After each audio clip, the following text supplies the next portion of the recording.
Just loving this moment. Can we stay here forever? I'm loving this moment. Can we stay? Naloko ako, be. Wala na namang kuryente. Kita mo itong ilo-ilo talaga. Oh.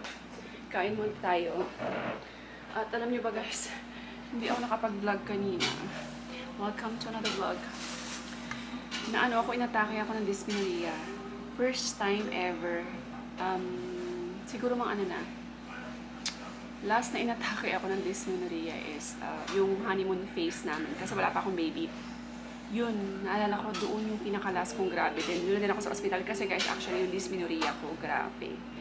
Since high school ako talagang nahihimatay ako, nagsusuka ako. Tapos may times pa na dinadala talaga ako sa ospital. Emergency room, ganyan, kasi talagang nahihimatay ako, be. Tapos kahit sa Turkey, guys, naranasan sa akin ni Alpian nung nahimatay ako, talagang kailangan nila akong dalhin sa ospital. Sila ng tatay niya. So, tuhan ko kayo, wala akong kausap. Ice coffee ko, ang laki. Kailangan ko lagay dito kasi yung ice hindi natutunaw. Matagal matunaw pag ganito, yung parang thermos yung nalagyan mo ng ice coffee. Anyway, ayun guys. So, nagulat ako kasi siguro mga nataranta kaming lahat, basic. Si Alp. Suka lang ako ng suka. Tapos, feeling ko talaga, buti na lang hindi talaga ako nag-pass out. Feeling ko talaga may himatay na ako. Wala pa naman si Papa. Nasa si Papa, nasa palengke. So, si Alp lang tsaka ako. Si Arya. Tinimplahan niya lang ako ng Milo. Tapos, tinapay. Tapos, humiga lang ako. Nilagyan niya ng mainit na tubig yung liter. 1 liter na Coke. Yun, nilagyan ng mainit na tubig. Tapos, yung nilagyan namin dito. Tapos, bumili siya ng gamot. And then, uminom ako ng gamot. So, yun. I feel much way better now. Pero grabe pa rin yung pawis ko, guys, in fairness. Ay, nagulat ako, be. And guess what? Ganun ako ni Papa ng alam niyo yan. Oh, santol. 1, 2, 3, 4, 5. 5 santol. Papapakin natin ito mamaya, be. Oh, diba? Tamang-tama kasi pag may period, mahilig sa maasim.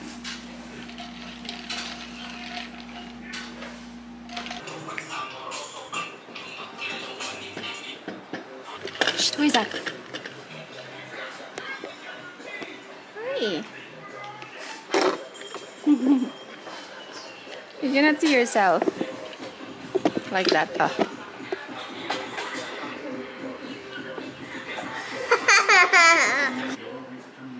Tilawe, bait-bait naman ng baby. What you did today in school? Huh? What you did today? You make crawl, and then you choose that color, right? You choose the color and you make clay. Tanaw siya magpungko ng tanaw. Tuyo. You want to sleep? Huh?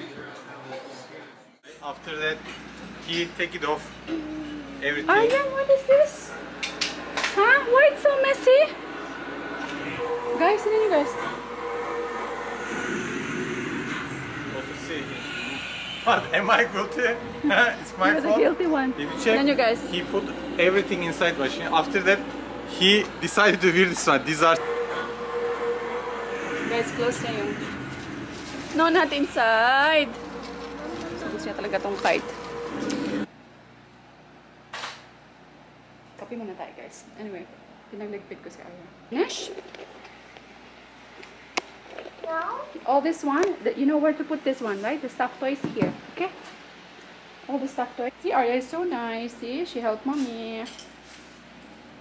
And then after that, I make her snacks. Snacks is waiting. Bumili kami ng guys, ng saranggola sa... Saranggola ba tawag doon? Tama, di ba? Sa Shopee. Never pang nakakakita ng saranggola yung mga anak ko in person. So, they never saw this in person, right? They don't even know what to do with it. So, ayan. Tatry namin, papalariin namin sa saranggola. Tamang-tama yung panahon, no? It's perfect timing. But there's no wind.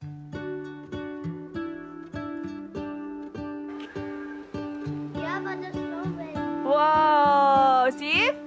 What if the world Wow! had more of your smile? Aşkım bak What really if the likes it, wind yo. could spread your love? What if your sweetness What is that? could reach everyone? There'd be no wars. Bak. Maybe the birds will sing of your heart. Maybe the trees will whisper the word. Maybe the sun will spread your joy to the world.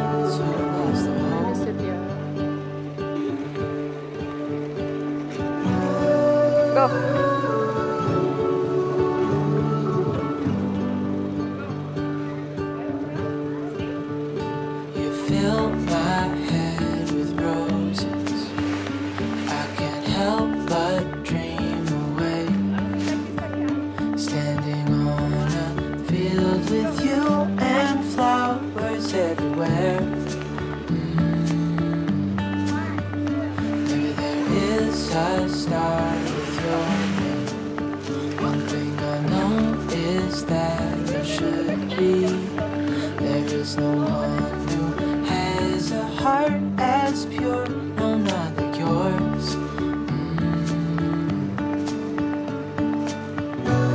You like it, huh? Boo! Dreaming of you. Oo, be careful.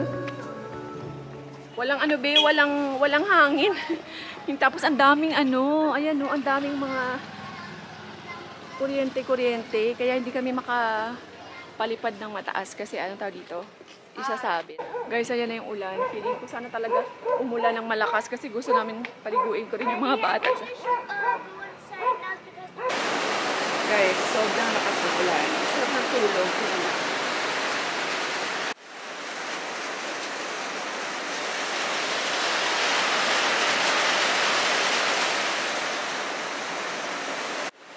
Talaga ang nap, kahit ano lang, natulog. Kasi nagising siya ng 6, sana narinig niyo ko, diba? Nagising siya ng 6 a.m., imagine. So, pinatulog ko siya ng mga 12. Dapat ilonggo talaga ang tono, pero pinatulog ko siya ng 12. So, now, mag-3 na, gising ko na siya kasi dapat hindi siya abot ng 4. Baka mahirapan siya matulog sa gabi kasi ang problema ko pag nagnanap siya sa hapon. So, tagal yung gisingin.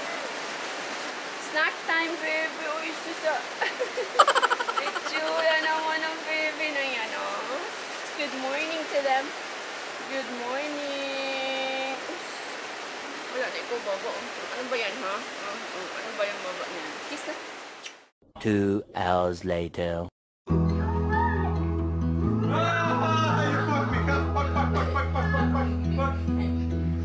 Hiya, where is it?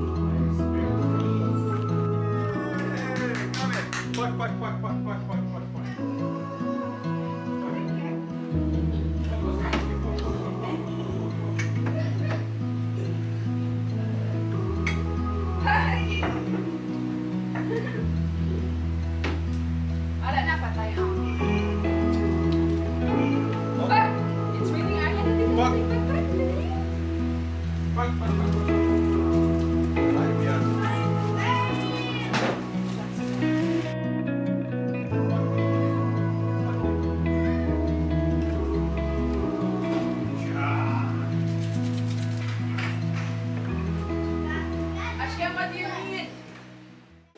ang ano, ang lagkit, ang init. Ayan. Wait lang guys, nahahapo ako ba? Ganyan talaga pag may ano, pag may mga fats sa ano, sa kalawasan, anong kalawasan, katawan. You know, hindi ako mataba, may fats lang, char. Nahahapo talaga ako. Coffee mga beach. So, ayan. By the way, gusto ko magpasalamat sa lahat ng mga nag-o-order, sa lahat ng mga nagmamine doon sa aking Pre-Love by Americanang Hilaw na shop. So, thank you po ha sa lahat ng palaging avid miners ko doon sa shop na yon. Sa mga gustong mag-follow sa akin guys, follow niyo yung Pre-Love by Americanang Hilaw na isang page ko sa Facebook. Magaganda po yung aking yung mga stocks. Sa ngayon, hindi na kasi ako kumukuha ng Korean. So, US na talagang kinukuha ko ng stocks. Kasi, maliliit po yung size ng Korean. Mga pang pitit talaga sila guys eh. So, at least sa US, mababranded siya. Tapos, mabango. Tsaka, malinis. Ganyan. Normally kasi mga market ko, mga mommies, mga titas, ganyan. So, ayan. Nanibago ako sa aking dysmenorrhea. Kasi guys, ang tagal na ilang taon na talagang hindi ko talaga to naranasan yung dysmenorrhea ko after kong nanganak. Wala na, never ko na talaga siyang naranasan. As in, kaya ko nang magka-period na walang pain reliever, ganon. Ganon na yung level ko. Hindi na ako nagpa-pain reliever. Kahit mainit na tubig, kahit yung nag-hot compress, wala na. As in, hindi, kaya ko na talaga yung sakit guys. As in, sobrang minimal na lang nung sakit na to the point na yun nga, wala na akong gamot-gamot. Hindi katulad yung nangyari sa akin ngayon, guys, as in hindi kaya ng hot compress. Kailangan ko talaga ng gamot. As in, feeling ko talaga talagang may himatay na talaga ako. As in, suka na lang ako ng suka. Anyway, tapos na. Importante is, okay na ako kasi nga, I think yung cause nun is for the last few weeks, a few months, nadadelay talaga ako. Hindi talaga sobrang irregular nung period ko. By the way, comment down below kayo sa mga mommies kung meron pa rin sa inyo until now yung nakakaranas ng dysmenorrhea. Para kasing uncommon, diba, sa mga mommies magka-dysmenorrhea. Sana next month, walang ganito. So, comment down kayo, guys, ha? Sa mga mommies, kung meron ba kayong nararanasan pa rin at saka ano yung mga remedies na ginagawa nyo to prevent at para makatulong din sa sakit. So, yeah. Anyway, yun lang, guys. Maraming salamat po sa lahat ng support na binibigay nyo. Sa mga nandyan pa rin until now, maraming salamat po. We really appreciate you guys. Ayan, stay positive all the time. God bless, and we will see you in the next vlog. Bye! Loving this